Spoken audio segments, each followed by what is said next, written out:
നജീബി, ഇസ്രായേലിലെ അവസ്ഥ എന്താണ്? ഗ്രൗണ്ട് റിപ്പോർട്ട് എന്താണ്? ഈ കേസ് എന്നെ സംബന്ധിച്ചിടത്തോളം ഒരു തുമ്പി കല്ലെടുക്കുന്നത് പോലെ നിസ്സാരമാണ്. ഞങ്ങൾ പറയുന്ന കാര്യം യാതൊരുവിധ പരിഭവങ്ങളോ പ്രയാസങ്ങളോ ഇല്ലാതെ അതേ രീതിയിൽ ഞങ്ങളുടെ വീടുകളിലും എല്ലായിടത്തും എത്തിക്കുന്ന ജനം ടിവിയോടും പ്രത്യേകിച്ച് സാറിനോടുമുള്ള നന്ദി ഇസ്രായേൽ മലയാളിയുടെ ഭാഗത്തുനിന്ന് പറയുകയാണ്.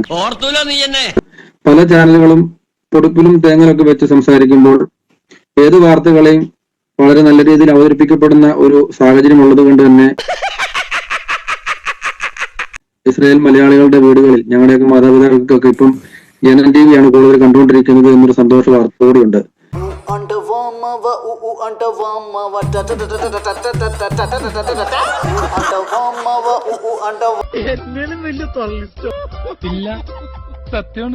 ഇനിയും കാര്യത്തിലേക്ക് വരാം.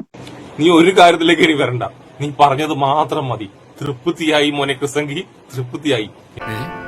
ഇവന് ജയന്റെ വട്ടാണ്. പിന്നല്ലാണ്ട് എല്ലാ വാർത്തകളെയും എത്ര സത്യസന്ധമായിട്ടാണ് നമ്മുടെ വിസർജനം ടി വി കൊടുക്കുന്നത്. അതും നിങ്ങൾ ആ നമ്പ്യാറ മുഖത്ത് നോക്കി നീ ആക്കിയതാണോ? നീ അദ്ദേഹത്തെ ആക്കിയതാണോ കൃസംഗി? ആ നമ്പ്യാരെ അദ്ദേഹം എന്ന് വിളിച്ചു പോയതിൽ ഞാൻ ഖേദിക്കുന്നു. ആ പരന്നാറി നമ്പ്യാറെ നീ ആക്കിയതാണോ കൃസംഗി? നീ ആക്കിയതാണോ? ഇതിലും ഭേദം സസ്പെൻഷനോ തരംതാഴ്ത്തലോ ആയിരുന്നു. ഇറാൻ ഇസ്രായേൽ വെടിനിർത്തൽ കരാർ പ്രാബല്യത്തിൽ വന്നു എന്ന് വാർത്തകൾ നിങ്ങൾ കാണുന്നുണ്ട്.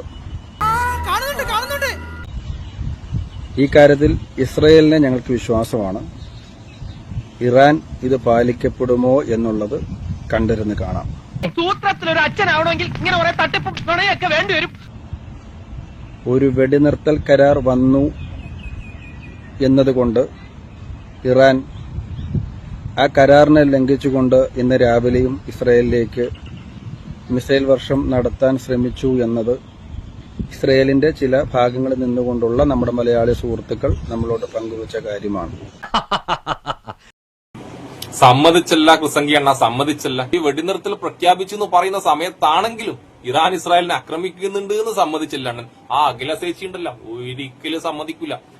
നമ്മളെയാണല്ലോ മച്ചമ്പി. അഖില ചേച്ചിന്റെ മുന്നിലും പിന്നിലും ബിൽഡിംഗ് മൊത്തം തകർന്ന് വീണാലും അഖില ചേച്ചി ഒരു ഭാഗത്ത് മാത്രം ക്യാമറ വെക്കും. എന്നിട്ട് അഖില ചേച്ചി ഇങ്ങനെ നോക്കും വീഡിയോ ചെയ്യുമ്പോ, പഠിച്ചവനെ ഏതെങ്കിലും ഭാഗത്ത് നിന്ന് മിസൈൽ വരുന്നുണ്ടോന്ന്.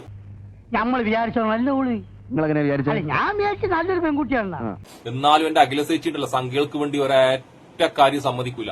ഇറാൻ ഒരു സംഭവം ചെയ്തില്ല, ഇറാൻ പേടിച്ച് കുറച്ചിരിക്കുന്നാണ് അഖില ചേച്ചി പറയാം. എന്നാലും എന്റെ കൃസംഖ്യാണ് സമ്മതിച്ചല്ല, ഇറാൻ ഇസ്രായേലിനെ ആക്രമിക്കുന്നുണ്ടെന്ന്. ഒരുപാട് നന്ദി.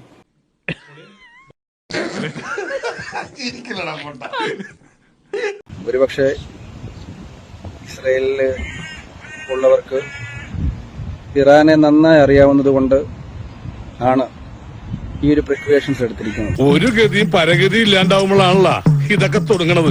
സൂക്ഷിക്കുക, കാര്യം ഇറാനാണ്, നമ്പാൻ പറ്റില്ല.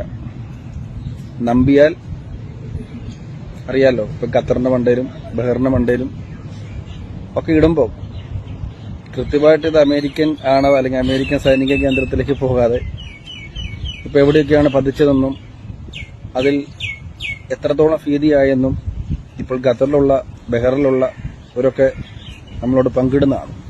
നീയും തയ്ച്ചു വെച്ച ഒരു ബ്രേസീർ നീ. അതുകൊണ്ട് വിശ്വസിക്കേണ്ട, ചതിയന്മാരാണ്.